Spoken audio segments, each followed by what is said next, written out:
اعوذ باللہ من الشیطان الرجیم بسم اللہ الرحمن الرحیم الحمدللہ رب العالمین بارئ الخلائق اجمعین الحمد لأہلہ والصلاة علی اہلہا الصلاة والسلام علی سید الانبیاء والمرسلین العبد المؤید الرسولنا المسدد المصطفى الأمجد الحبيب الأحمد النبي الأمي المكي المدني السراج المنير الكوكب الدري صاحب الوقار والسكينة المدفون بأرض مدينة سيدنا ونبينا وشفيع ذنوبنا وطبيب قلوبنا وحبيب نفوسنا ومولانا أبي القاسم محمدا المصطفى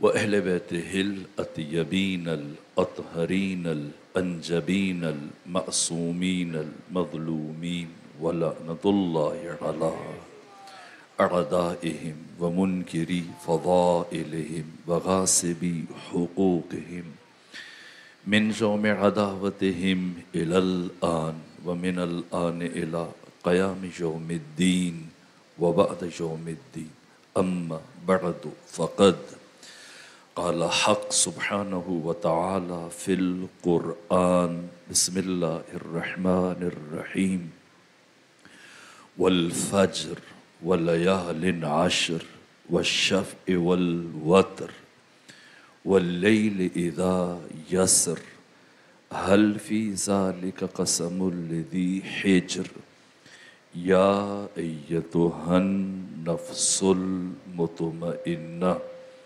ارجعي إلى ربك راضية مرضية فادخلي في عبادي وادخلی جنتی صلوات بھیجئے خاندان فاطمہ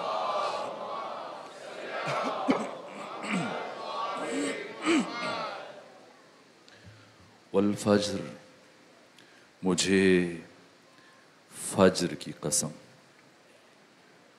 واللیال عشر اور مجھے 10 راتوں کی قسم والشفع والوتر مجھے جفت کی قسم اور مجھے طاق کی قسم واللیل اذا یسر اور مجھے رات کی قسم جب وہ ڈھلنے لگے 4 آیتوں میں اللہ نے 5 قسمیں استعمال کی اور اس کے بعد عقل بشر کو خطاب کیا اور انسان سے پوچھا حل فی ذالک قسم لذی حجر ان میں سے اہل عقل اور اہل دانش اور اہل خیرت کے لیے کوئی قسم نہیں ہے یا ایتھا النفس المطمئنہ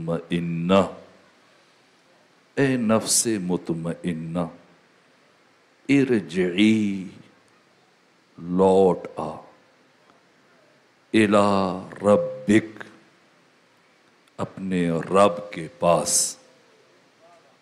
راضیتن وہ تجھ سے راضی مرضیتن تو اس سے راضی فادخلی فی عبادی آ میرے بندوں میں داخل ہو جا وادخلی جنتی آ میری جنت میں داخل ہو جا فجر سے مراد کیا تفصیلاً ایک ایک لفظ کا دقیق مفہوم اور اس کی تشریح اور وضاحت آنے والے دنوں میں عرض کریں گے. آج رک کر چند ابتدائی معروضات لیکن پہلے فجر کا مفہوم خود امیر المومنین کی زبان سے عرض کیا جائے.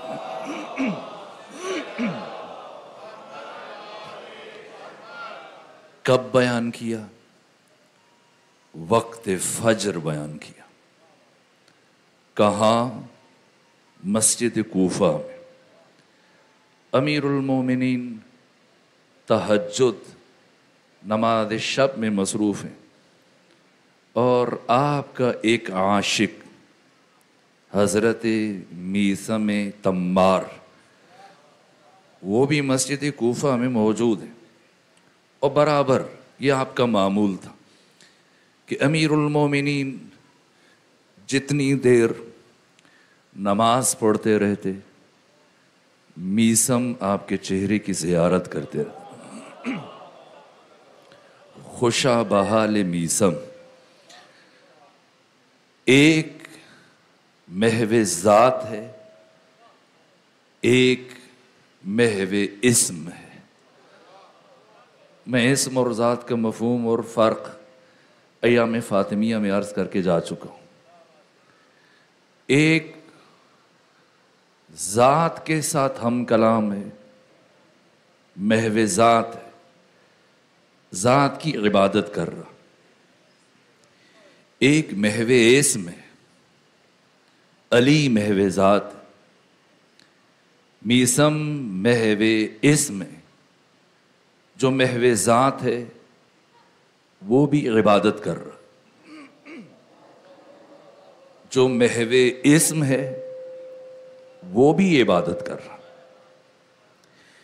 ایک ذات سے ہم کلام ہے، دوسرا اسم سے ہم کلام ہے.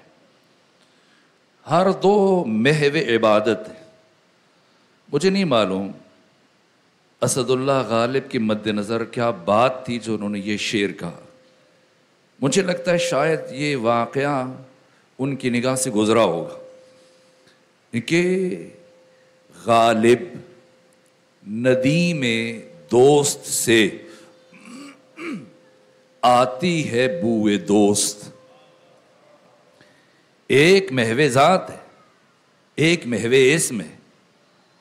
ایک خدا کے ساتھ راز و نیاز میں مصروف ہے، دوسرا علی کے ساتھ دیکھتے ہوئے عالم خیال میں محو گفتگو ہے. وہ بھی عبادت کر رہا ہے، یہ بھی عبادت کر رہا ہے. اور کیسے عبادت کر رہا ہے؟ جو اسد اللہ غالب نے کہا کہ غالب ندیم دوست سے، دوست کے دوست، ندیم دوست، غالب ندیم دوست سے آتی ہے بوئے دوست. مشغول حق ہوں بندگی بوتراب میں. اور میثم برابر یہ آپ کا انداز تھا. اور اکثر امیر المومنین محو عبادت رہتے اور میثم خود ان کی زیارت میں مستغرق رہتے.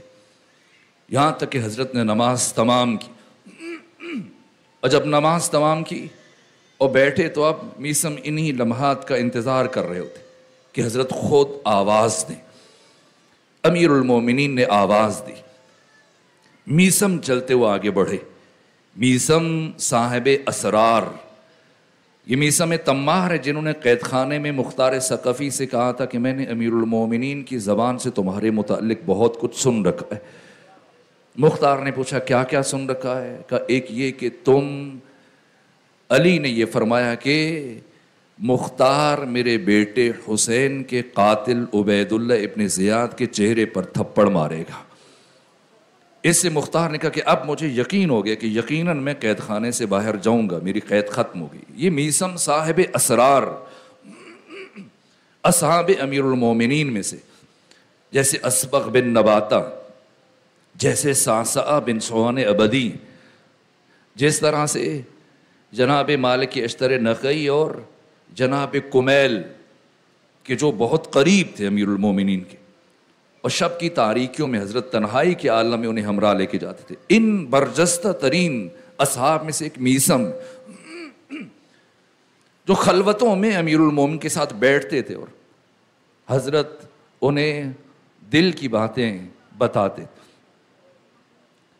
بیٹھے گفتگو ہو رہی ہے کہ چراغ جل رہا ہے مسجد کوفہ میں، ہنگام سحر ہے، اور حضرت نے اپنے دست مبارک سے چراغ کو گل کیا. جب چراغ گل کیا تو میثم نے استفہامیہ نگاہوں سے حضرت کی طرف دیکھا اور عرض کیا کہ آپ نے چراغ بجھا دیا؟ فرمایا ہاں، کیونکہ فجر طلوع ہو رہی ہے، فجر طلوع ہو رہی ہے. اور یہ کہتے ہوئے جناب میثم روایت کرتے ہیں امیر المومنین نے چراغ بجھایا. جب استفسار کیا کہ آپ نے چراغ کیوں بجھا دیا، یعنی وہ سمجھ رہے تھے کہ ابھی ضرورت ہے، ابھی سحر ہے، فجر نہیں ہوئی. فرمایا فجر طلوع ہو چکی ہے. ایسے میں میثم کہتے ہیں کہ علی اٹھے، اٹھ کے کھڑے ہوئے، آگے بڑھے. میں نے پلٹ کر دیکھا تو سامنے سے حسین ابن علی تشریف لا رہے تھے. اور امیر المومنین نے فرمایا اے میثم، میرا بیٹا حسین جسے اللہ نے قرآن میں فجر کہا ہے، اس فجر کی پروردگار قرآن مجید میں قسم اٹھا رہے، والفجر، مجھے فجر کی قسم. اب جب بیان ہو چکا تو عرض کر سکتا ہوں، مجھے حسین ابن علی کی قسم.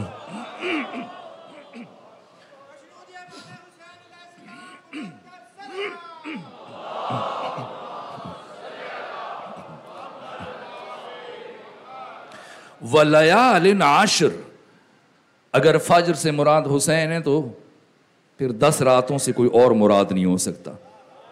یہ 10 راتیں بھی حسین ابن علی سے جڑی ہوئی ہیں ابد تک کے لیے، ہمیشہ کے لیے. حق تعالیٰ نے ان 10 راتوں کو حسین کے ساتھ خاص کر دیا. وَلَيَالٍ عَشْرٍ، مجھے 10 راتوں کی قسم. کون سی 10 راتیں؟ محرم کی 10 راتیں. یہ عشرہ، یہ 10 راتیں جن کی پروردگار قسم اٹھا رہے. وَالشَّفْعِ وَالْوَتْرِ، جفت کی قسم اور طاق کی قسم. جفت سے مراد کیا ہے آج محل نہیں، آنے والے دنوں میں عرض کروں گا. طاق کی قسم، طاق سے مراد کیا ہے عرض کروں گا. پھر 10 راتوں کی قسم اٹھانے کے بعد پروردگار بالخصوص ایک اور رات کی قسم اٹھا رہے، اور اس رات کے خاص لمحوں کی قسم اٹھا رہے. واللیل اذا یسر، مجھے رات کی قسم جب وہ ڈھلنے لگے. 4 آیتوں میں 5 قسمیں اٹھائیں. پھر فرمایا حل فی ذالک قسم الذی حجر. یہ حجر کا معنی عقل کیوں کیا گیا، اس کی وضاحت کل یا پرسوں آنے والے دنوں میں عرض کروں گا. لیکن آج کی حد تک تاکہ تمہید استوار ہو جائے، میں بچوں اور جوانوں کے لیے کچھ ابتدائی باتیں، اس لیے کہ میں اگرچہ قرآن حکیم کا طالب علم ہوں لیکن مجبوراً خود رک کر مجھے تاریخ بھی گاہے بیان کرنا پڑتی، اس لیے کہ بعض حقائق کا سمجھنا ناگزیر ہے. جب تک ان چیزوں کو بیان نہ کیا جائے ہم درک نہیں کر سکتے. اگر فجر کو سمجھنا ہے تو پھر ان تاریکیوں کو رک کر سمجھنا ہوگا. پھر پتا چلے گا کہ اس فجر کا طلوع کب ہوا اور حق تعالی نے نور حسین ابن علی کو کن تاریکیوں میں بھیجا ہے. پہلے ان تاریکیوں کو درک کیا جائے، ان ظلمتوں کو سمجھا جائے تاکہ پھر سمجھ میں آ جائے کہ حسین ابن علی کون ہے اور فجر سے مراد کیا. یہ جملے میں اس لیے عرض کر رہا ہوں کہ عام طور پہ جیسے محرم شروع ہوتا ہے تو پھر توپوں کا مکمل رخ بس ایک فرد پر جا کر رک جاتا. اور برابر ہم ایک جملہ سنتے ہیں اور سناتے ہیں، یزید اور یزید جزید. گویا نسل نو کو ہم یہ منتقل کر رہے ہیں، سمجھا رہے ہیں کہ قاتل حسین یزید ہے اور کربلا کا 100% عامل اور سبب یزید ہے. جتنا اب تک میں کربلا کی اور اسلام کی تاریخ پڑھ چکا ہوں، میں اس نتیجے پر پہنچا کہ یزید کا واقعہ کربلا میں کل کردار زیادہ سے زیادہ 10%. جیسے چھوٹے بچوں کو آپ ڈرائنگ کی کاپی لا کے دیتے ہیں اور رنگ لا کے دیتے ہیں کہ اس میں رنگ بھرو. یزید کے ہاتھ میں یہ کاپی دی گئی کہ اس میں تم رنگ بھرو. یہ کاپی کس نے دی ہے؟ نقشہ کس نے بنایا ہے؟ قتل حسین کی بنیاد کس نے رکھی ہے اور بات کہاں سے چلی ہے؟ ورنہ یزید جیسا نابکار یہ کیسے ممکن ہے کہ صرف 50 سال گزرنے کے بعد، جبکہ صحابہ بھی موجود ہیں اور تابعین ہزاروں کی تعداد میں موجود ہیں، ان سب کی موجودگی میں یزید ابن معاویہ ابن ابو سفیان ابن حرب ابن امیہ اس کا برسر اقتدار آ جانا یہ کیسے ممکن ہوا؟ اگر ممکن ہوا آنے والے دنوں میں کچھ کردار یزید بھی بیان کروں گا تاکہ پھر حسین سمجھ میں آ جائے. تو رف الاشیاء بازدادها.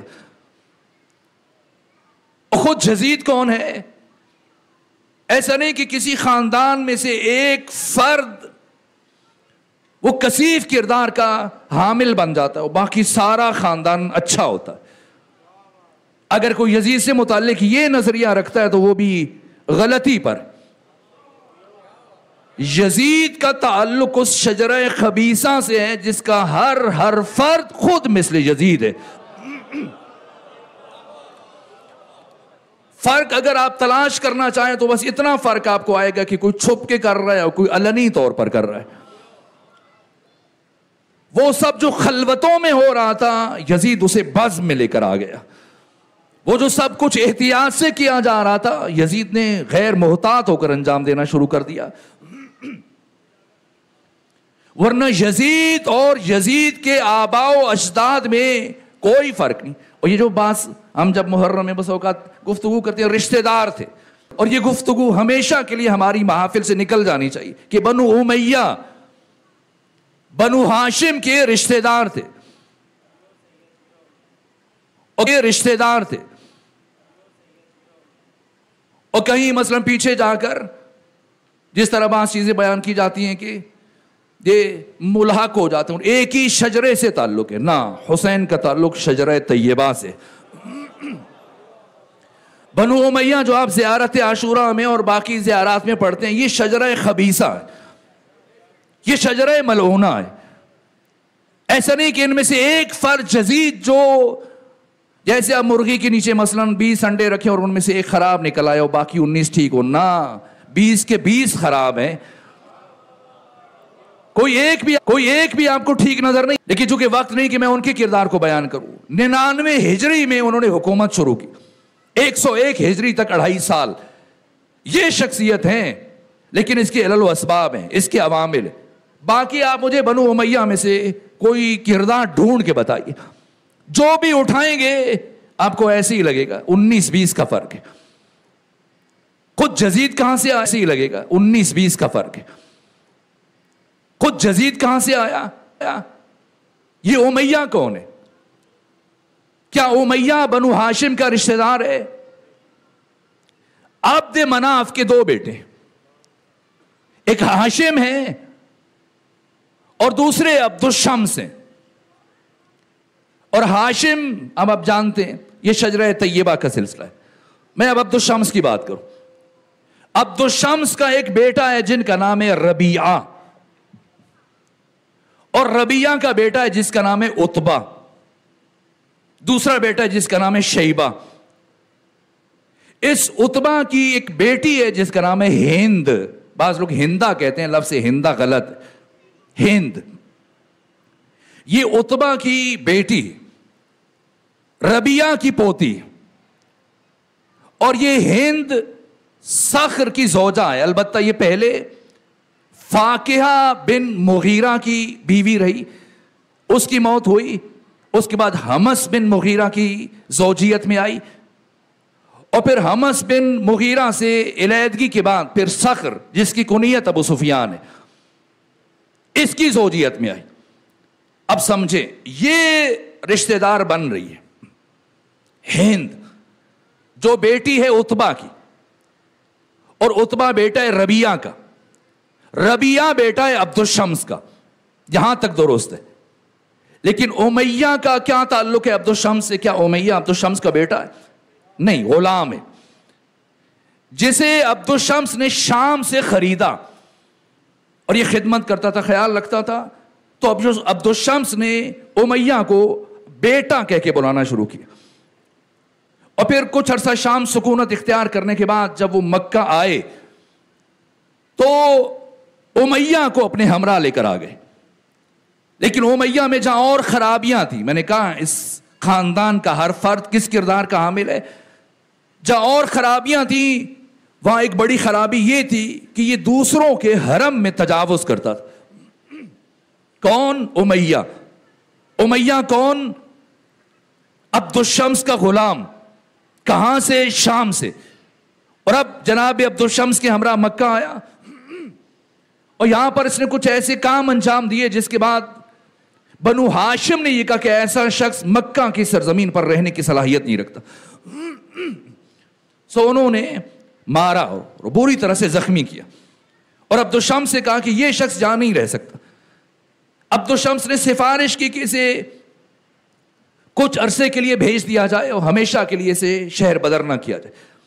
چنانچہ 10 سال امیہ شام میں رہا، شہر بدر رہا، اور اس کو مشروط واپسی کی اجازت دی گئی تھی کہ اگر اس نے اپنے کردار کو بہتر بنا لیا تو دوبارہ یہ مکہ کی سرزمین میں آ سکتا۔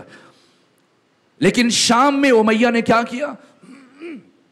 باقی اس کے جو امور ہیں جو مورخین نے بیان کیے، جار اللہ زمخشری ربیع الابرار کی 4 جلد میں، اور باقی دوسری جو تاریخ کی بڑی معتبر کتاب، انہوں نے تحریر کیا کہ شام میں امیہ نے ایک شوہردار عورت پر تجاوز کیا۔ یہ تاریخ ہے، سمجھنا ہے یزید کون ہے اور کیسے یزید بنا۔ 2 کردار ہیں، ایک حسین، ایک یزید۔ اگر طہارتوں کا سفر شروع ہو، عزتوں کا سفر شروع ہو، کرامتوں کا سفر شروع ہو، چونکہ انسان کہیں پر رکا ہوا نہیں، انسان مسلسل سفر کر رہا ہے، حالت سیر میں، یا سیر صعودی کر رہا ہے سواد سے، یا سیر نزولی کر رہا ہے، یا بلندیوں کی طرف جا رہا ہے یا پستیوں کی طرف جا رہا ہے۔ ہر انسان مسلسل راکد نہیں ہے، جامد نہیں ہے، محو سفر ہے، یا کمال کی جانب یا پستیوں کی جانب، اور مسلسل یہ سفر جاری۔ اور کمال کی طرف جو سفر ہے، یہ بلندیوں کا سفر، اگر کوئی اس کی آخری حد کو دیکھنا چاہتا ہے تو اس کا نام حسین ابن علی ہے، اور اگر کوئی پستیوں کی آخری حد کو دیکھنا چاہتا ہے تو اس کا نام یزید ابن معاویہ۔ مجھے تعجب ہوتا ہے، بس اوقات ہم واقعات کی جذباتی تفسیر بیان کرتے ہیں اور احساساتی بنیادوں پر، اور بس اوقات ہم بھی اس طرح کی گفتگو کرتے ہیں جس کا مفہوم یہ ہوتا ہے کہ پیغمبر اس لیے حسین سے محبت کرتے تھے کہ یہ آپ کا نواسا ہے، اس لیے آپ کو پشت پہ بٹھاتے ہیں، اس لیے آپ کے لیے سواری بنے، اس لیے آپ سواری کی آواز نکالتے۔ اگر یہ بات ہے تو پیغمبر پھر گھر میں رہیں، کہ گھر کا صحن کم ہے، گھر کی کسی حجرے میں سواری بنے اور حسین کو پشت پر سوار کریں اور پھر حسین خوش ہو جائے۔ بات احساسات کی نہیں ہے۔ اگر بات نواسے کو خوش کرنا ہے اور بات جذباتی وابستگی کی ہے تو پھر ختمی مرتبہ گھر کی حدود میں اور گھر کے صحن میں یہ کام انجام دے سکتے، لیکن ختمی مرتبہ گھر سے نکل کر، حجروں سے نکل کر، صحن سے نکل کر باہر گلی میں آ رہے اور کوچہ و بازار تک پہنچ گئے، اور اسی طرح سے حسین کو پشت پر لیے گلیوں میں چل رہے ہیں۔ جبھی تو دیکھنے والے نے دیکھا اور تعجب کیا کہ کتنی اچھی سواری ہے۔ کیا وہ گھر میں آیا تھا؟ اس گھر میں تو جناب سلمان فارسی کی بھی حدود ہیں کہ آ کر دروازے پر رک جاتے ہیں، تو کوئی ایسا تیسا کیسے اندر تجاوز کر سکتا ہے؟ وہ کیسے اندر جا سکتا ہے؟ یعنی ختمی مرتبہ باہر آئے۔ کیوں باہر آئے؟ دکھانے کے لیے۔ کیا دکھانے کے لیے؟ کہ میرا حسین کتنا بلند ہے۔ امام الانبیاء سید الرسول ختمی مرتبہ کی پشت پر سوار ہونے والے، یہ ظاہر بیان نہیں کیا جا رہا ہے، باطن کی طرف دیکھنا ہے پیغمبر حسین کی بلندی دکھانے کے لیے. اسی لیے جب کسی نے تعجب سے پوچھا کہ کتنی اچھی سواری, تو پیغمبر خاموش ہو جاتے, لیکن نہ, اسے حضرت نے تعجب کرتے ہوئے فرمایا تعجب ہے, تمہیں سواری نظر آ رہی ہے, سوار نظر نہیں آ رہا ہے. سواری کی بلندی اور عظمت تمہیں سمجھ میں آ رہی ہے, سوار کتنا بلند ہے یہ تمہیں سمجھ میں نہیں آ رہا. تو عزتوں اور عظمتوں اور فضیلتوں اور رفعتوں اور طہارتوں اور عصمتوں کی آخری حد کا نام حسین ابن علی, اور ذلتوں اور نجاستوں اور کثافتوں کی آخری حد کا نام یزید ابن معاویہ ہے. تو یزید کیسے یزید بنا اور حسین کیسے حسین بنے؟ اب چونکہ دوسرا پہلو مد نظر, ایسا نہیں کہ یزید اچانک سے آیا, نہ, کہاں سے چلا؟ امیہ. اس نے شام میں بھی وہی کام کیا, اور ایک شوہردار خاتون پر اس نے تجاوز کیا, اور جب تجاوز کیا اور حد سے بڑا گناہ کا مرتکب ہوا, تو پھر کچھ عرصے کے بعد اس خاتون کے یہاں ایک بچہ پیدا ہوا جو شوہردار تھی, جس کا اپنا گھر تھا. اور جب اسے خبر ملی کہ فلاں خاتون اس کے یہاں بیٹا پیدا ہوا, تو یہ خود دندناتا ہوا وہاں پہنچا, اور پہنچ کر اس نے جھگڑا کیا کہ یہ میرا بیٹا ہے, اور اسے زبردستی وہاں سے اٹھا کر لے آیا, اور اس بچے کا نام رکھا ہے زکوان, جس کی کنیت ہے ابو عمرو. ابو عمرو. پھر اسے بڑا کیا, پالا اپنے گھر میں, اور اس کے بعد پھر اپنی زوجہ کو طلاق دی اور اس کے ساتھ شادی کر دی. سمجھے یزید کیسے بنتا ہے؟ زکوان سے, بیٹے سے. اب البتہ پیغمبر فرماتے کہ الولد للفراش وللزانی الحجر, تو اس سے اپنی بیوی کو طلاق دے کر اس سے عقد کر دیا, ابو عمرو سے, زکوان سے. پھر اس سے, اس خاتون سے, اس عورت سے ایک بچہ پیدا ہوا جس کا نام ہے ابو معیط, اور ابو معیط سے پھر ایک بیٹا پیدا ہوا جس کا نام ہے عقبہ, اور عقبہ سے بیٹا پیدا ہوا جس کا نام ہے ولید. یہ پورے کا پورا خاندان, یہ ولید بن عقبہ بن ابی معیط, وہ فرد کہ جو کوفے کا گورنر تھا, اور ایک بہت بڑی شخصیت کا دودھ شریک بھائی ہے, رضائی بھائی ہے, اور یہ کوفہ کا گورنر بنا ہے تیسری خلافت کے زمانے میں. اور پھر اس نے فجر کی نماز 2 کے بجائے 4 رکعت پڑھا دی, اور یہ شراب سے وضو کر کے جاتا تھا, جیسا خود یزید سے متعلق ہے کہ یزید شراب سے وضو کرتا تھا. اس خاندان کا ہر فرد اسی کردار کا حامل. اور وہاں جا کے خود نشے میں اس نے فجر کی 2 کے بجائے 4 رکعتیں پڑھا دی, اور اہل کوفہ نے اعتراض کیا کہ یہ کیا کیا تم نے؟ کہا کم ہے تو اور پڑھاؤں. یہاں سے مالک اشتر نخعی آگے بڑھے اور اپنے ساتھیوں سے کہا, اپنے قبیلے کے افراد سے, جوانوں سے, کہ اس کی انگوٹھی اتارو, وہ مہر جو گورنر کی ہوتی, اور اسے مدینہ میں کسی بھی طرح سے پہنچاؤ اس سے پہلے کہ شہر کے دروازے بند ہو جائیں, علی ابن ابی طالب تک. اور جب یہ ساری صورتحال پہنچی تو بہت کوشش کی گئی. یہاں پر صخر ابو سفیان نے کوشش کی کہ کسی طرح سے ولید بن عقبہ سزا سے بچ جائے. اور جب سزا طے ہو گئی اور امیر المومنین نے کہا کہ حد خدا جاری ہونی چاہیے, کہا کوئی ہو جو اس جرم کا مرتکب ہو, اور واضح طور پر جب ثابت ہو گیا کہ اس نے شراب پیا ہے تو اس کو 100 کوڑے لگیں گے. تو یہاں پر اس نے کہا کہ مجھ پر حد صرف وہ شخص جاری کر سکتا ہے جس نے خود شراب نہ پی ہو, یہ بھی خود کو بچانے کے لیے. اور اب پورے دربار پر سکوت طاری ہو گیا, سناٹا طاری ہو گیا, اور علی اٹھے کہ میں حد خدا کو جاری کروں گا. اور ابو سفیان چلایا, جہاں علی چلایا, کہا میں 1000 اونٹ دینے کے لیے تیار ہوں, خون بہا دینے کے لیے تیار ہوں, ولید کو چھوڑ دیا جائے. لیکن امیر المومنین نے فرمایا کہ میں ہر حال میں حد خدا جاری کروں گا. ان افراد کا تعارف یہ ایک سلسلہ, اور ایک سلسلہ میں نے آپ کو بتایا, وہ ربیعہ جو خود عبد الشمس کا بیٹا ہے, یہ امیہ غلام.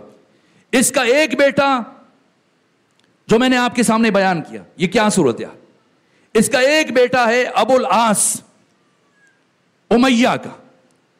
ابو العاص کے پھر دو بیٹے، ایک کا نام حکم ہے، ایک کا نام عفان ہے. حکم کا پھر بیٹا ہے جس کا نام ہے مروان، اور عفان ان کا بھی ایک بیٹا ہے جو ایک معروف شخصیت ہے. یہ ایک سلسلے ہیں. اور اب تیسرا سلسلہ، امیہ کا ایک اور بیٹا ہے جس کا نام ہے حرب. حرب کا بیٹا ہے، اس کا نام ہے صخر، اور کنیت ابو سفیان ہے.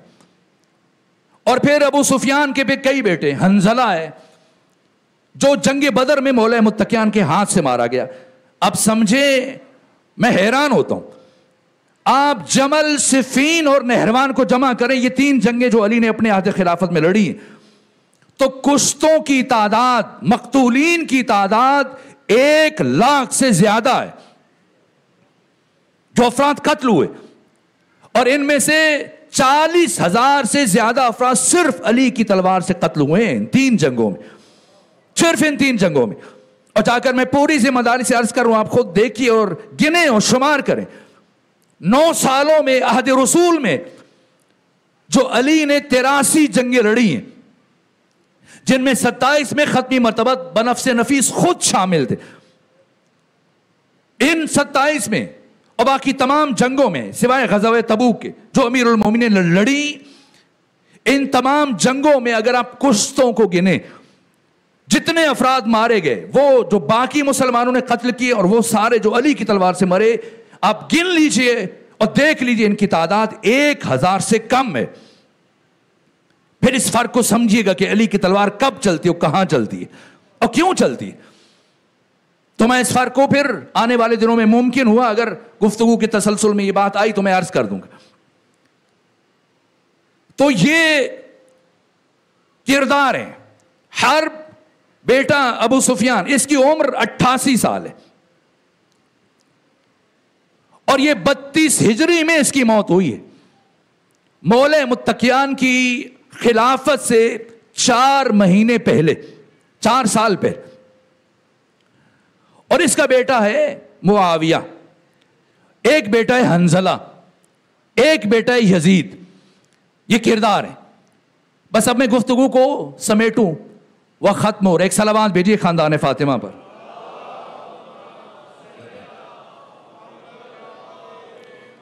آج کی حد تک میں بات کو سمیٹ دوں، پھر کچھ طبیعت ناساز ہے، میں شرمندہ ہوں کہ میں بہتر انداز میں یہ مسائل آپ کی خدمت تک نہیں پہنچا پا رہا.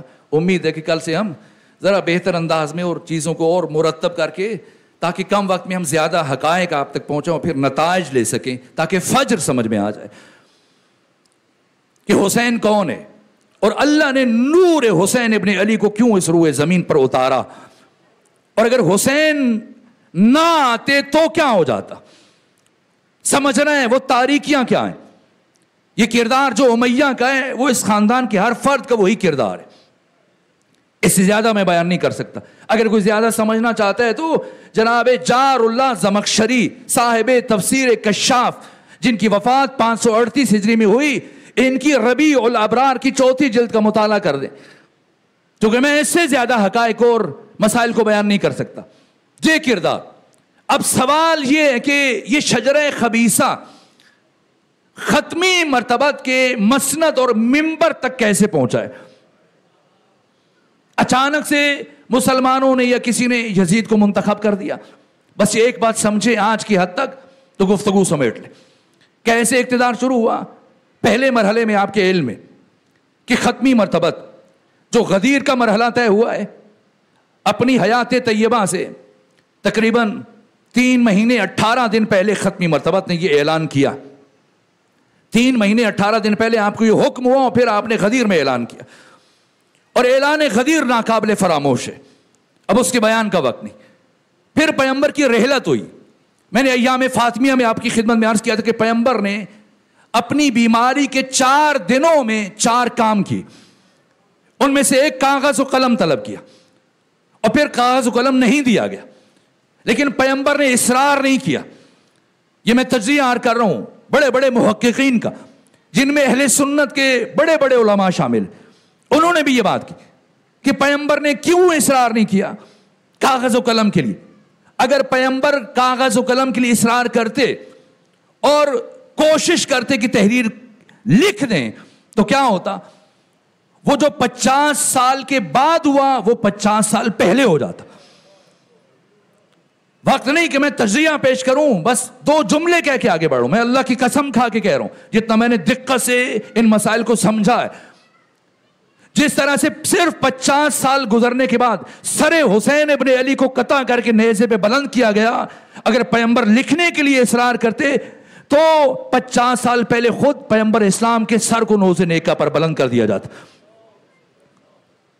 اور 50 سال گزرنے کے بعد جس طرح سے پیغمبر اسلام کی بیٹی، آپ کی نواسی ثانی زہرا زینب کبریٰ، آپ کے سر سے ردا کو چھینا گیا اور آپ کے ہاتھوں میں رسن پہنا کر آپ کو کوچہ دربار میں لے کے جایا گیا، 50 سال پہلے یہی کام آپ کی بیٹی فاطمہ زہرا کے ساتھ ہو جاتا. اس لیے توقف کیا ہے. اور اب سمجھنا ہے کہ حسین کون ہے اور کس وقت میں آ کر حسین نے قیام کیا ہے اور کس وقت کو حسین ابن علی کے لیے خاص قرار دیا گیا اور کس سرزمین کو حسین کے لیے خاص قرار دیا گیا. ان تاریکیوں میں کس طرح سے حسین ابن علی نور بن کر قیامت تک آنے والے باشعور انسانوں کے لیے چراغ ہدایت بنے، اس کو سمجھنا. میں شرمندہ ہوں، وقت بہت تیزی سے گزر رہا ہے اور چیزیں مجھے چھوڑنا پڑ رہی. یہ کرتاس اور اس کے بعد پھر ختمی مرتبت کی رحلت ہوئی اور پھر حق جا بجا ہو گیا اور پھر ایک شخص ختمی مرتبت کی مسند تک پہنچنے میں کامیاب ہوا. کیسے ہوا؟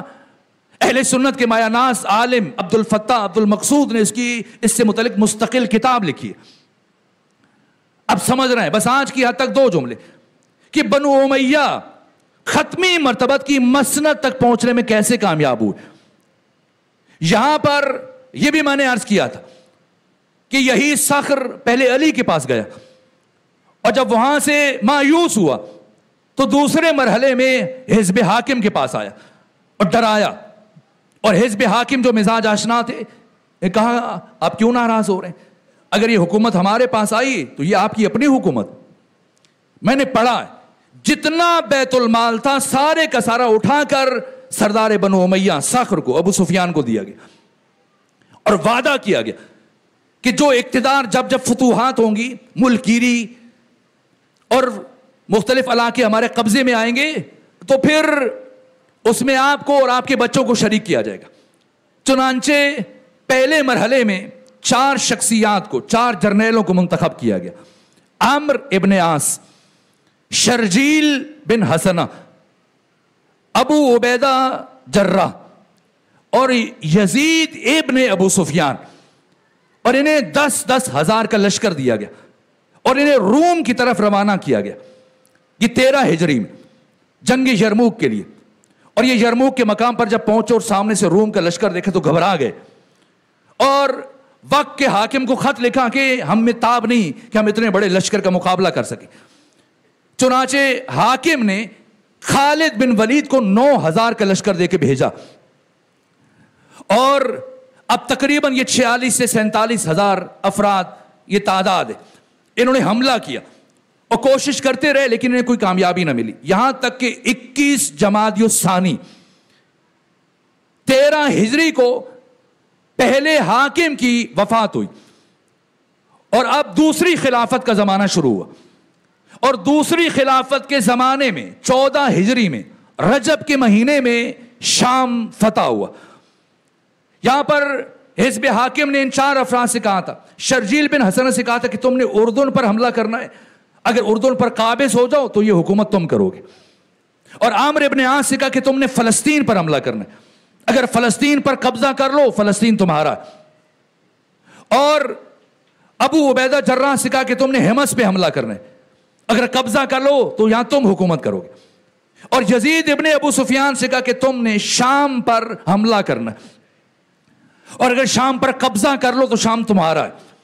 اور 14 ہجری میں رجب کے مہینے میں شام فتح ہوا اور شام پر یزید کی حکومت کا آغاز ہوا. یزید ابن صخر یزید ابن ابو سفیان، اور 14 ہجری سے لے کر 18 ہجری تک اس نے حکومت کی، 4 سال، اور 18 ہجری میں طاعون کی بیماری میں اس کی موت ہوئی، اور اب اس کا چھوٹا بھائی معاویہ ابن ابو سفیان برسر اقتدار ہوا، اور اس نے 18 ہجری سے لے کر 60 ہجری تک، اب بتائیے یہ تقریباً کتنے سال بن گئے؟ 42 سال، 42 سال شام پر حکومت کی۔ پہلے صرف شام پر حکومت کی 23 ہجری تک، 23 ہجری میں دوسرے خلیفہ کی موت ہوئی، اور جب تیسرے خلیفہ برسر اقتدار آئے تو تیسرے خلیفہ نے شام کے علاوہ قنصرین بھی امیر شام کو دیا، اور لبنان بھی امیر شام کو دیا، اور فلسطین بھی امیر شام کو، اور یہ تمام مضافاتی علاقے اٹھا کر سب اسے دیے۔ اور وفاق کے بعد اسلامی دنیا میں سب سے بڑی حکومت اب امیر شام کے پاس ہے۔ صرف یہ شام کا علاقہ نہیں ہے، دمشق نہیں ہے، یہ ساری آبادیاں، یہ اردن، فلسطین، حمص، لبنان، یہ شامات، یہ سارا علاقہ 23 ہجری سے لے کر 36 ہجری تک، اور 36 ہجری میں امیر المومنین جب برسر اقتدار آئے اور خلیفہ سوم کو قتل کر دیا گیا، یا امام حسن مجتبی کی امامت کا آغاز ہوا بعد میں مولا متقیان کی شہادت کے بعد، وہ 7 مہینے 25 دن جو امام حسن مجتبی کا عہد خلافت، اس کے علاوہ تقریباً 5 سال جو امیر المومنین نے حکومت کی 36 سے 40 ہجری تک، یہ سارا عرصہ جنگوں میں گزر گیا۔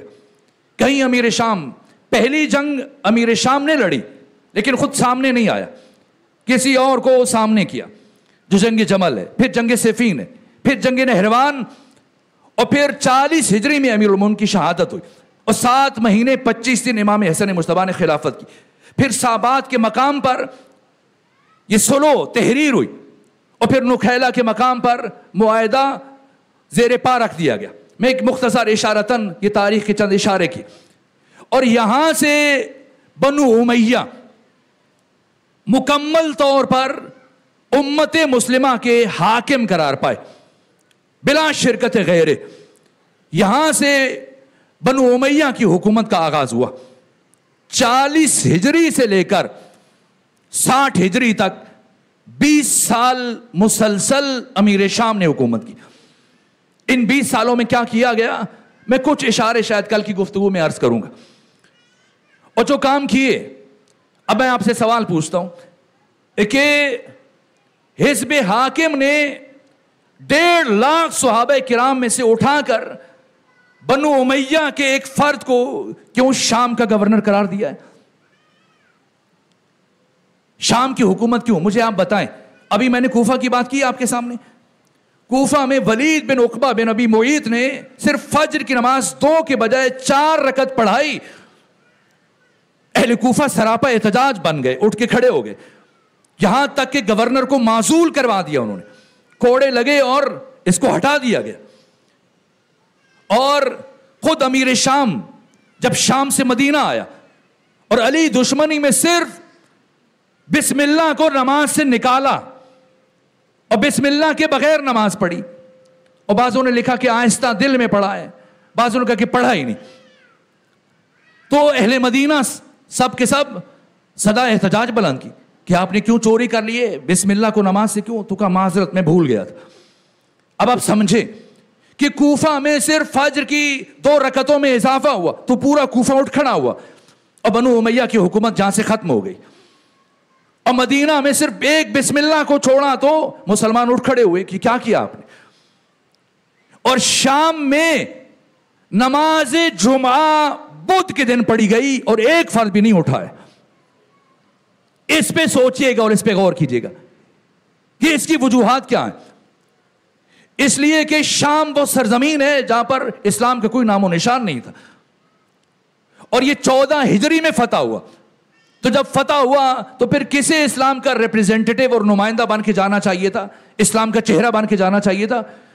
بڑے بڑے صحابہ کرام موجود ہیں، بڑی بڑی شخصیات موجود ہیں جنہوں نے صدر اسلام میں اسلام قبول کیا، جو حافظ قرآن ہیں، جو پیغمبر کی سنت اور سیرت سے کما حق ہوا آگاہی رکھتے ہیں، ان سب کو نظر انداز کیا گیا۔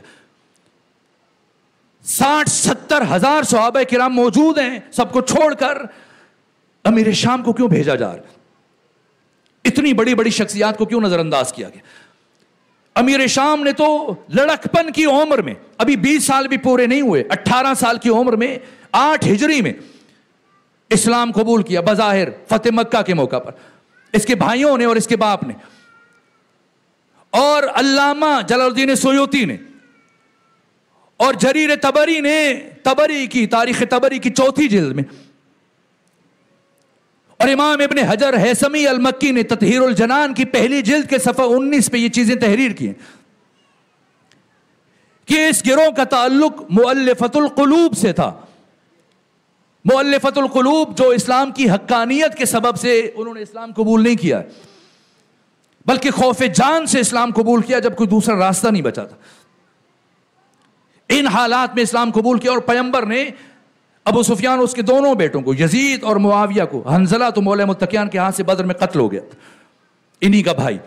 اب یہ 2 بھائی ہیں, ان تینوں کو, باپ کو بھی 100 اونٹ دیے, بیٹوں کو بھی 100 اونٹ دیے, باقی تمام مسلمانوں کو, صحابہ کرام کو 4 اونٹ دیے جو بیت المال میں ان کا حق بنتا تھا.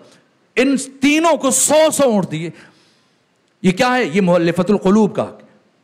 اور مولا متقیان نے نہج البلاغہ کے 16 نمبر خط میں تحریر کیا کہ ہرگز یہ لوگ اسلام قبول نہیں لائے کیا ہے انہوں نے, بس استسلموا بل استسلموا, بلکہ ان کو ان کی گردنوں کو جھکا دیا گیا. اب آپ بتائیں, سینے میں سکت نہیں اور ایسی کیفیت نہیں کہ میں زیادہ بہتر انداز میں ان حقائق کو آپ تک منتقل کروں, اور وقت بھی ختم ہو رہا ہے. ایک ایسا فرد کہ جس نے خود اسلام کو نہیں سمجھا ہے اور اسلام کی الف بے سے بے خبر ہے, ایسے شخص کو ایک ایسی سرزمین سونپ دی جائے اسلام کا نمائندہ بنا کر, جس کو ابھی ابھی فتح کیا گیا, اور اس سرزمین کے رہنے والے جو بھی اس کا عمل اور کردار دیکھیں گے اسی کو اسلام سمجھے گے. اس لیے اگر بدھ کے دن نماز جمعہ پڑھا دی گئی تو کسی ایک نے تعجب نہیں کیا. امیر شام, یہ مورخین کا اجماع ہے, کوئی ایسا نہیں کہ میں کسی ایک کتاب سے اٹھا کے بات کروں, نہیں. شام میں ہمیشہ ریشمی لباس پہنتا تھا جسے ختمی مرتبت نے حرام قرار دیا مرد پر. سونے اور چاندی کے برتنوں میں کھانا کھایا جاتا تھا, یہ معمول تھا, اور سونے اور چاندی کے برتن میں کھانا کھانا حرام قرار دیا گیا. اسی طرح سے شراب کو حرام قرار دیا گیا. چھوڑیں, میں باقیوں کی بات نہیں کرتا.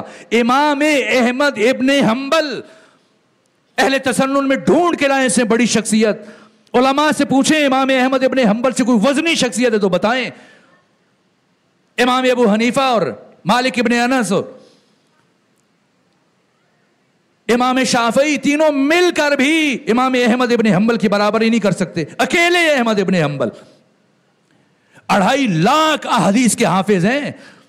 علم کی دنیا میں, حدیث کی دنیا میں احمد ابن حنبل کا کوئی ہم پلہ نہیں ہے. یہ احمد ابن حنبل اپنی مسند جو دنیا حدیث میں اس سے بڑا ذخیرہ حدیث نہیں ہے, 2.5 لاکھ حدیث میں سے چن کر یہ گلدستہ بنایا احمد ابن حنبل نے. اس کی 5ویں جلد میں دیکھیں کیا لکھا ہے. کہا حضرت بریدہ اسلمی رضی اللہ تعالی عنہ کا بیٹا عبداللہ, وہ روایت کرتا ہے کہ میں اپنے باپ بریدہ اسلمی کے ہمراہ امیر شام کے دربار میں بیٹھے ہوئے تو کھانے کا وقت آ گیا. جب کھانے کا وقت آیا تو کھانے میں ساتھ شراب رکھ دی گئی. یہ احمد ابن حنبل نے لکھا ہے اپنی مسند کی 5ویں جلد میں کہ شراب رکھی گئی اور میرے بابا نے شراب کی طرف ہاتھ نہیں بڑھایا, اور امیر شام اور اس کے باقی تمام ساتھی پی رہے تھے. ایسے میں امیر شام نے کہا کہ اے بریدہ آپ کیوں نہیں پی رہے؟ تو یہ جملے تحریر کی امام احمد ابن حنبل نے کہ ما شربتہ منذ حرمہ رسول اللہ, جب سے رسول اسلام نے اسے حرام قرار دیا میں نے کبھی ہاتھ نہیں لگایا. اور میرے باپ وہاں سے کھانا بیچ میں چھوڑ کر اٹھے اور مجھے بھی اشارہ کیا اور ہم اٹھ کے گھر کو آ گئے. اب آپ سمجھیں ایسا فرد جب برسر اقتدار آ جائے, اور پھر سب سے بڑا ظلم کیا کیا مظالم ہے, میں بیان نہیں کر سکتا. ایسا نہیں, یہ جو ہم بہت ساری چیزیں جلدی جلدی میں کہہ دیتے ہیں اہل کوفہ سے متعلق, کوفہ کی سرزمین مقدس ترین سرزمین ہے، اور جلدی سے کوفیوں کو بے وفا کہہ کے نہ گزر جائیے. اور خود سوچئے گا اس بات کو کہ مولا متقیان جب آپ برسر اقتدار آئے تو آپ نے مدینہ کو چھوڑ کر کوفے کا انتخاب کیوں کیا؟ اور پھر بھی سمجھنا ہے تو جنگ جمل اٹھا کے پڑھیے. جنگ جمل میں مولا متقیان کے 70,000 کے لشکر میں سے اہل مدینہ کے زیادہ سے زیادہ 700 افراد تھے. باقی کی جو افراد جنہوں نے علی کا ساتھ دیا ان کا تعلق اہل کوفہ سے. کربلا اچانک سے رونما نہیں ہوئی ہے. یہ کوفہ کیا ہے؟ کوفہ میں وہی کام ہوا جو اب ہندوستان مقبوضہ کشمیر میں انجام دے رہا ہے. وقت نہیں کہ میں اس طرف کچھ اشارہ کروں. کوفہ اس اہل بیت ہے. مدینہ کے بعد کوفہ اہل بیت کا پسندیدہ ترین شہر ہے. یہ حدیث میں بیان ہوا. اب سمجھنا ہے کہ اب حسین نے کیا کیا. ایک ایسا فرد برسر اقتدار آیا اور جہاں اس کے باقی جرائم ہیں 50,000 اہل شام کو اس نے کوفے میں آباد کیا 20 سالوں میں. اور 20 سالوں میں اتنی بڑی بڑی شخصیتوں کو چن چن کے شہید کیا کہ میں ممکن ہوا تو کچھ فہرست آپ کی خدمت میں اشارتاً عرض کروں گا. آج کی حد تک یہی روک رہے. اور پھر آگے بڑھ کر اپنے یزید جیسے بیٹے کو ولیعہد منتخب کیا، جسے سن کر امام حسین نے بس ایک جملہ ارشاد فرمایا وَعَلَى الْإِسْلَامِ السَّلَامُ. اگر یزید جیسا فرد امت مسلمہ کی قیادت کرے گا تو اب اسلام پر فاتحہ پڑھ دو. یہ اسلام کا اختتام تھا. اور حسین ابن علی نے اسی دن کا انتظار کیا، اسی دن کا انتظار کیا، اسی موقع کا انتظار کیا. اس سے پہلے بھی قیام فرما سکتے تھے. امیر شام کے آدھے حکومت میں بھی تلوار اٹھا سکتے تھے. نہیں، پھر حسین کا قیام ضائع ہو جاتا. اور جب بیعت کا مطالبہ کیا گیا 28 رجب کو جب جا رہے ہیں تو امام حسین سیدھے عراق چلے جائیں. کیوں نہیں گئے عراق؟ یہ 5 مہینے 12 دن 28 رجب کے بعد 10 محرم، یہ تقریباً 5.5 مہینے بن رہے ہیں. 5.5 مہینے انتظار کیا امام حسین نے. اگر کربلا جانا ہے، کوفہ جانا ہے، تو پھر حسین ابن علی مکہ کیوں گئے؟ اور مکہ گئے تو پھر 4 مہینے 5 دن مکہ میں کیوں رکے؟ عمرہ کر کے آگے چلے جائیں. ویسے بھی تو آپ حج نہیں کر رہے تھے. یہ جو عام طور پر محرم میں یہ پڑھا جاتا ہے کہ امام حسین حج کو عمرے میں تبدیل کیا، یہ بات درست نہیں ہے. امام حسین نے حج کو عمرے میں تبدیل نہیں کیا. عقیل بھائی بھی ماشاءاللہ آپ ہر سال حج کے لیے تشریف لے کے جاتے ہیں، اور آپ نے بھی حج کے لیے اس دفعہ بھی آپ گئے ہوں گے، بہت سارے احباب، اور جانا چاہیے. اتنی تاکید ہے مکتب اہل بیت میں کہ جو استطاعت کے باوجود امام فرماتے کہ حج کے لیے نہ جائے تو اسے ہرگز مسلمانوں کی قبرستان میں دفن نہ کیا جائے. تاکید ہے. حج اہم ترین عبادت ہے. حسین ابن علی جنہوں نے 25 حج پا پیادہ کیے، پیدل ننگے پاؤں چل کے مدینہ سے مکہ گئے حج کے لیے، آج این حج کے موقع پر، اور 2 دن ہے 3 دن ہے رک جائیں، ٹھیک 8 ذی الحج کو مکہ چھوڑ رہے ہیں. یہاں پر خطبہ اور پڑھنے والے پڑھتے ہیں امام حسین نے حج کو عمرے میں تبدیل کیا. نہیں، امام حسین تو حج ہی نہیں کر رہے تھے.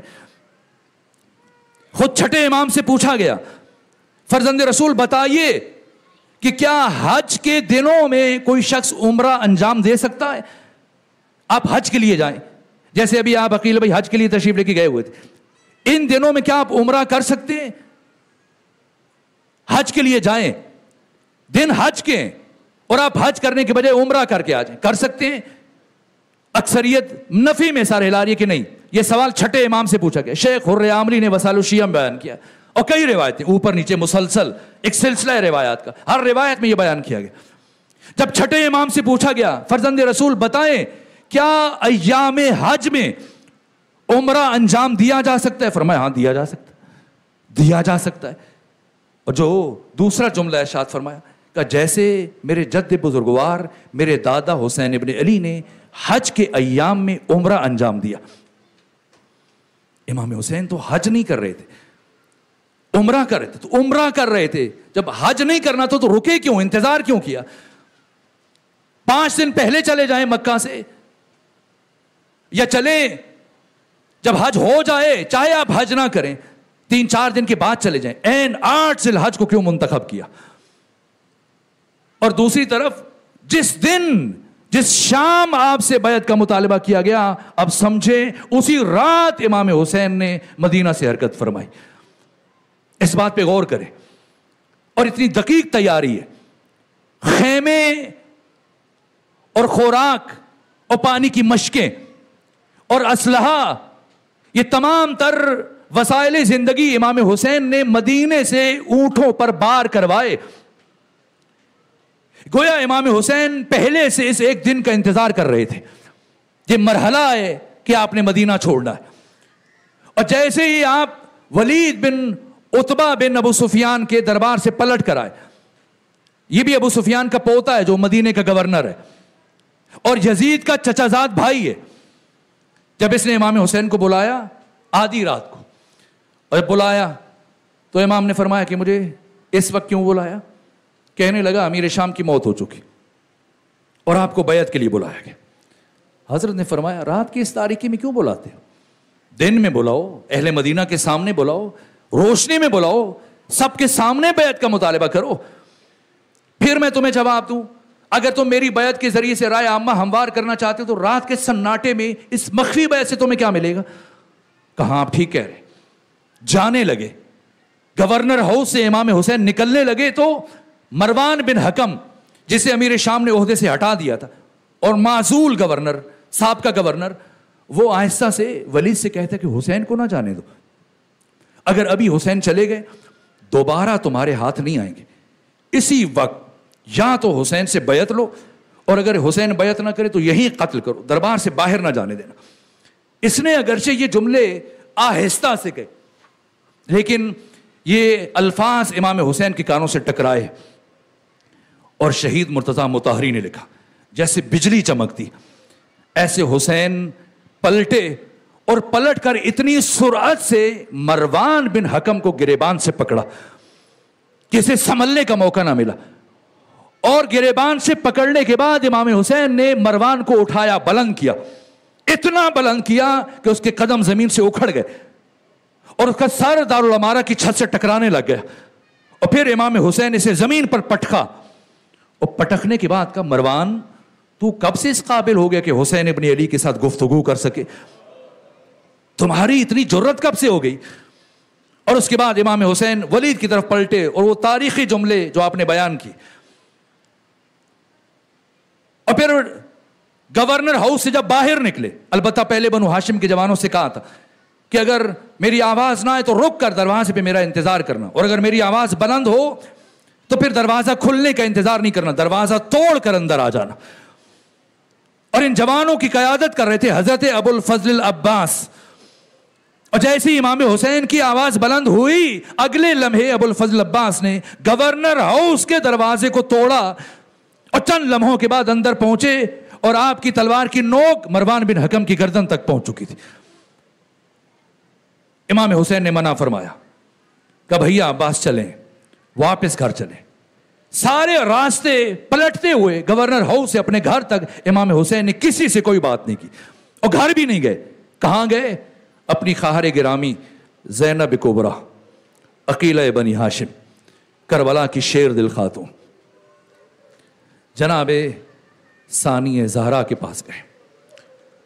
اور مورخین نے لکھا کہ بہت دیر تک حسین اپنی خواہر گرامی کے ساتھ گفتگو کرتے رہے. اتنی دیر بیٹھے کہ کئی گھنٹے گزر گئے, اور جب اٹھے تو لکھنے کا سامان منگوایا اور وصیت کی.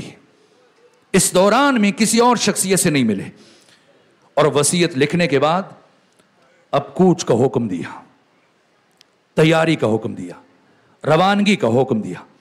اب قافلہ آماد ہے, مشقیں بار کی جا رہی ہیں, خیموں کو بار کیا جا رہا ہے, باقی اشیاء خورد و نوش کو اونٹوں کے اوپر بار کیا جا رہا ہے. اور اب مدینے کی گلیوں میں اس طرح سے اونٹ قطار اندر قطار کھڑے ہیں, اور یہ قافلہ روانگی کے لیے تیار ہے. اور یہ خبر پورے مدینے میں آگ کی طرح سے پھیل چکی ہے کہ حسین ابن علی مدینہ چھوڑ رہے ہیں. افراد اپنے گھروں کے چھتوں پہ کھڑے ہیں. مدینے کی گلیوں میں, وہ بنو ہاشم کی گلیوں میں افراد کا ایک ہجوم ہے. سب حیران ہیں, پریشان ہیں, دکھی ہیں, اداس ہیں. ایسے میں امام نے جب تیاری کا حکم دیا اور اونٹوں کو باہر کیا جا رہے, تو یہ خبر جناب محمد حنفیہ تک پہنچی کہ آپ کے بھائی حسین ابن علی مدینہ چھوڑ کر جا رہے ہیں. یہ وضو کر رہے تھے نماز شب کے لیے, نماز تہجد کے لیے. انہوں نے وہیں وضو کا برتن پھینکا اور ننگے پاؤں دوڑے دوڑے آئے اور آ کر امام حسین کی بارگاہ میں عرض کیا کہ بھیا اب کہاں جا رہے ہیں؟ فرمایا عراق جا رہا ہوں. دست ادب جوڑ دیے. کہا فرزند رسول عراق نہ جائیے, عراق نہ جائیے. اس کے جواب میں امام حسین نے فیصلہ کن جملہ ارشاد فرمایا. فرمایا سنو حنفیہ, شاء اللہ ان یرانی قتیلا, اللہ مجھے اپنے راستے میں شہید ہوتے ہوئے دیکھنا چاہتا ہے. یہ سنا تو اب جناب حنفیہ کو کچھ کہنے کی جرات نہیں ہوئی. لیکن پھر جب دیکھا کہ چند لمحوں کے بعد بیویوں کو محملوں پر بٹھایا جا رہا ہے, تو ایک مرتبہ آپ کے وجود پر لرزہ طاری ہوا. آگے بڑھے اور تعجب سے امام حسین سے پوچھا, کیا مخدرات عصمت و طہارت کو بھی ساتھ لے جائیں گے؟ نبی زادیوں کو بھی اپنے ہمراہ لے کے جائیں گے؟ فرمایا ہاں, انہیں بھی ساتھ لے کے جاؤں گا.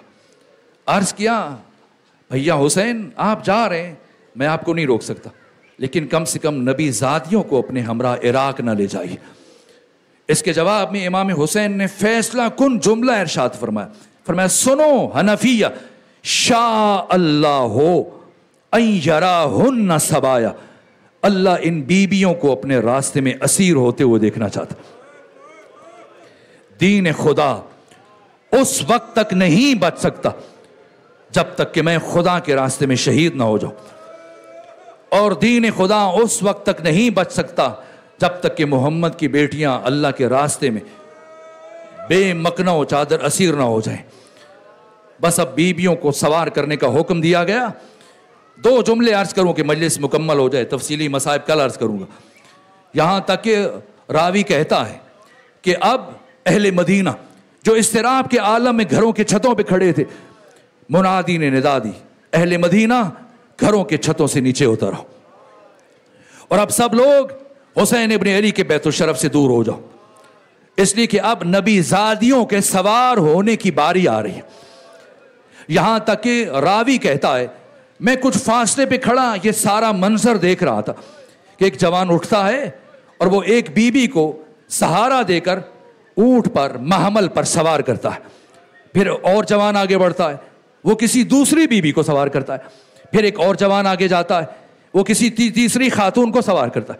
اور میں مشاہدہ کر رہا تھا کہ خود حسین ابن علی کرسی کے اوپر بیٹھے اپنے ساتھیوں کو ہدایات دے رہے تھے اور بیویوں کو سوار کیا جا رہا تھا.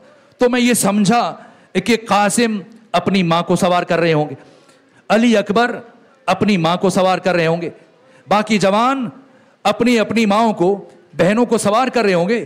یہاں تک کہ میں نے یہ دیکھا کہ ایک مرتبہ منادی نے ندا دی, اے اہل مدینہ اب سب لوگ ان مقامات سے دور چلے جاؤ, اور اب کوئی فرد اپنے گھر کی چھتوں پر نظر نہیں آنا چاہیے, اس لیے کہ اب علی کی بڑی بیٹی زینب بنت علی سوار ہونے کے لیے آ رہی. راوی کہتا ہے جیسی جناب زینب بنت علی کا نام بلند ہوا, میں نے دیکھا کہ حسین ابن علی جو اب تک کرسی کے اوپر تشریف فرما تھے, آپ نے جلدی سے کرسی چھوڑی اور سرعت سے آگے بڑھے, اور آگے بڑھ کر اپنی بہن جناب ثانیہ زہرا کو شانوں سے سنبھالا. عباس دوڑے, علی اکبر دوڑے, قاسم دوڑے, اور محمد دوڑے, اور جناب عباس نے اپنا زانو پیش کیا, جناب علی اکبر نے عماری کا پردہ ہٹایا, اور جناب حسین ابن علی نے خود اپنے ہاتھوں سے خواہر گرامی کو سوار کیا. اس عزت کے ساتھ, اس شان کے ساتھ. یہ 28 رجب ہے, یہ مدینہ ہے, اور پھر کچھ وقت گزرنے کے بعد 11 محرم کا دن آیا. جب کربلا سے کوفہ اور شام کی طرف روانگی کا مرحلہ آیا، ایک مرتبہ آج کوئی سوار کروانے والا نہیں، ثانیہ زہرا ایک ایک بی بی کو سوار کروا رہی ہے، ایک ایک بچے کو سوار کرا رہی ہیں، یہاں تک کہ ثانیہ زہرا نے خود اپنے ہاتھوں سے سید سجاد کو سوار کروایا، اور سب کو سوار کروانے کے بعد جب اپنے سوار ہونے کی باری آئی، داہنے بائنے دیکھا کوئی موجود نہیں ہے۔ ایک مرتبہ آپ محمل کی طرف بڑھی اور اب رخ کیا مقتل کی طرف اور فرمایا اٹھو علی اکبر دیکھو، پھوپھی سوار ہو رہی ہے، قاسم اٹھو دیکھو پھوپھی سوار ہو رہی ہے، اونو محمد اٹھو دیکھو تمہاری ماں سوار ہونے لگی ہے۔ راوی کہتا ہے بی بی ہر شہید کا نام ایک مرتبہ لے رہی تھی، لیکن ایک نام وہ تھا جسے برابر ثانیہ زہرا اپنی زبان سے ادا کر رہی تھی، فرما رہی تھی عباس عباس